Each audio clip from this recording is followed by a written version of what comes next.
Hello friends, अस्सलाम वालेकुम। कैसे हो आप लोग? उम्मीद करता हूँ सब ठीक ठाक होंगे। अच्छा, तो आज हम बात करेंगे पैनाडॉल टैबलेट के बारे में। तो पैनाडॉल की जो कंपोजिशन होती है वो होती है पैरासीटामोल। इसकी जो प्राइस है वो है 640 रुपये। और इसके अंदर जितनी स्ट्रिप्स होती हैं वो लिखी हुई हैं यहाँ पे। इसमें 20 स्ट्रिप्स होती हैं। और इसकी जो डोजेज है वो है क्यूडी जैसी, यानी कि आपको दिन में 4 मरतबा ये गोली लेनी होती है। और ये डिपेंड करता है कुछ सिचुएशन पे कि आपको डॉक्टर ने कैसे रिकमेंड की हुई है। कि कभी कभी 3 टाइम 2 गोलियां भी होती हैं और कभी कभी एक एक टैबलेट भी होती है। ठीक है, जो बच्चे हैं यानी कि जो 12 साल से ऊपर हैं उनके लिए 2 टाइम भी होती है कभी कभी। तो ये डॉक्टर रिकमेंड करता है आपको कि आपने ये गोली कैसे लेनी है। अच्छा, तो इसके अलावा इसकी जो प्रॉपर्टीज़ हैं वो हैं एंटी एनल्जेसिक और एंटी पायरेटिक। ठीक है, एंटी एनल्जेसिक क्या होता है नीचे मेंशन भी है कि वो medications that relieve different type of pain. ठीक है, वो मेडिकेशन जो डिफरेंट किस्म के ना जो दर्द होते हैं उस पर उसको ख़त्म करती है, वो होती हैं एंटी एनल्जेसिक। और जो एंटी पायरेटिक होती हैं वो मेडिकेशन दैट रिड्यूस फीवर, जो आपके बुखार को कम करती हैं। तो ये दोनों प्रॉपर्टीज़ इसमें शामिल हैं। ये दर्द को भी ख़त्म करती है और बुखार वगैरह जो होता है ना बच्चों में या बड़ों में उसको भी ख़त्म करती है। बाकी ये डोजेज पे डिपेंड करता है कि कितनी डोजेज से डॉक्टर ने कितनी रिकमेंड की है आपको डोजेज। तो आगे चल के अगर हम इसके यूज़ की बात करें तो यूज़ में इसके यूज़ हैं हेडेक, यानी कि ये सर दर्द के लिए बहुत ज़्यादा मुफीद है। उसके बाद माइग्रेन आता है। माइग्रेन जो है आधे सर के दर्द को कहते हैं, दर्द शकीका को, उसके लिए भी बहुत ज़्यादा मुफीद है। उसके बाद आता है मसल एक, यानी कि मसल्स के पेन के लिए, जो पट्ठों में दर्द होता है उसके लिए भी पैनाडॉल टैबलेट बहुत ज़्यादा मुफीद है। उसके बाद आता है डिस्मेनोरिया। ये लेडीज़ की बीमारी होती है, यानी कि पीरियड पेन होता है जिसमें उनको जो उनके यूट्रस है उसकी लाइनिंग में ना प्रोस्टाग्लैंड्स बन जाते हैं। ठीक है, प्रोस्टाग्लैंडिन्स भी एक कुदरती केमिकल होता है जो उनकी लाइनिंग में आ जाता है यूट्रस की, तो इस वजह से उनको पेन होता है। तो ये डिस्मेनोरिया के लिए भी बहुत ज़्यादा मुफीद है।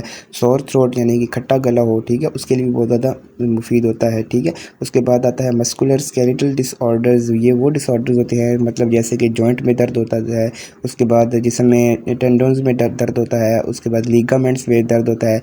लीगामेंट्स वो होता है ना फाइबर जो हड्डियों को हड्डी से जोड़ता है। ठीक है, ये मसल होता है, ये हड्डी को हड्डी से जोड़ता है, जॉइंट्स को जोड़ता है आपस में। तो उसमें भी ये बहुत ज़्यादा मुफीद है। उसके बाद आता है जी पेन। ये किसी भी किस्म के पेन के लिए बहुत ज़्यादा मुफीद है। उसके बाद टूथ एक आता है, आपका दांत के दर्दों में भी बहुत ज़्यादा मुफीद है, लेकिन इसकी डोजेज डॉक्टर से रिकमेंड करके आपको लेनी पड़ेगी। उसके बाद आता है ऑस्टियोआर्थराइटिस, यानी कि जिस्म के जो हड्डियों के जोड़ होते हैं उनमें जो पेन होता है उसके लिए भी बहुत ज़्यादा मुफीद होता है। और उसके अलावा जो है ऑस्टियोआर्थराइटिस में तो ज़्यादातर एनसिड से ज़्यादा वर्क करती हैं, क्योंकि ये तो एक्सीटोमिनोफिन है, तो इसलिए ये इतना ख़ास काम नहीं करती, लेकिन फिर भी मुफीद है ऑस्टियोआर्थराइटिस में, लेकिन एनसिड से कम है। जी, तो आगे आते हैं इसके साइड इफ़ेक्ट्स। साइड इफ़ेक्ट्स में इसके जो साइड इफ़ेक्ट हैं वो है टायर्डनेस, यानी कि आपको बहुत ज़्यादा थकावट महसूस हो सकती है। उसके बाद आता है ब्रीथलेसनेस, यानी कि आपको सांस लेने में घुटन हो सकती है, यानी कि सांस आपको सही नहीं आएगा, लंग्स की प्रॉब्लम्स हो सकती है आपको इससे। इसके साइड इफ़ेक्ट है ये। उसके बाद आता है fingers and lips go to blue, यानी कि आपकी जो फिंगर्स हैं, उंगलियां हैं और जो लिप्स हैं, होंठ हैं, वो नीले हो सकते हैं आपके, ये इसका साइड इफ़ेक्ट है। उसके बाद आता है अनीमिया, यानी कि आपको खून की कमी भी हो सकती है, लेकिन इस तरह नहीं होगा कि आप 1-2 गोलियां खाएं तो आपको ये साइड इफ़ेक्ट होना शुरू हो जाएगा। ये काफ़ी मुद्दत तक इस्तेमाल करने से इसका साइड इफ़ेक्ट ये रोनुमा होता है। उसके बाद आता है लिवर डैमेज, यानी कि आपके जो जिगर है उसमें भी मसले पैदा हो सकते हैं, आपकी किडनी डैमेज हो सकती है। उसके बाद आपको हार्ट डिजीज़ हो सकती हैं। उसके बाद आपको रैश हो सकता है, स्वेलिंग हो सकती हैं।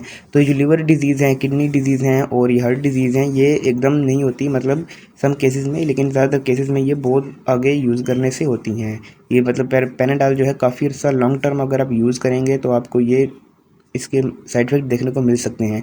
उसके बाद रैश रैश है, ये कभी भी हो सकता है आपको अचानक, कभी एक गोली खाने से भी हो सकता है, कभी 10 दिन लगातार अगर खाओ कुछ अचानक हो सकता है। उसके बाद स्वेलिंग भी आपको हो सकती है जिस्म पे। तो ये थे इसके साइड इफ़ेक्ट।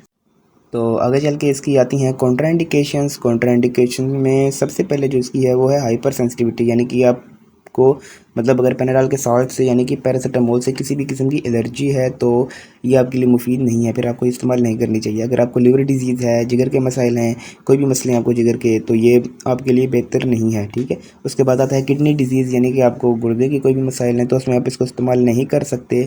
उसके बाद आता है रेगुलरली यूजिंग अल्कोहल। जी हाँ, जो लोग अल्कोहल का इस्तेमाल बहुत ज़्यादा करते हैं उनको इस मेडिसिन का इस्तेमाल नहीं करना चाहिए। उम्मीद करता हूँ आपको ये वीडियो बहुत अच्छी लगी होगी। वीडियो को लाइक शेयर कमेंट और ज़रूर कीजिएगा और हमारी आने वाली वीडियो का इंतज़ार कीजिएगा। और भी ऐसी बहुत सारी वीडियोज़ आएंगी जिनमें मेडिसिन के बारे में आपको बताएंगे। तो अपना ख्याल रखिएगा बहुत सारा, और अल्लाह हाफिज़।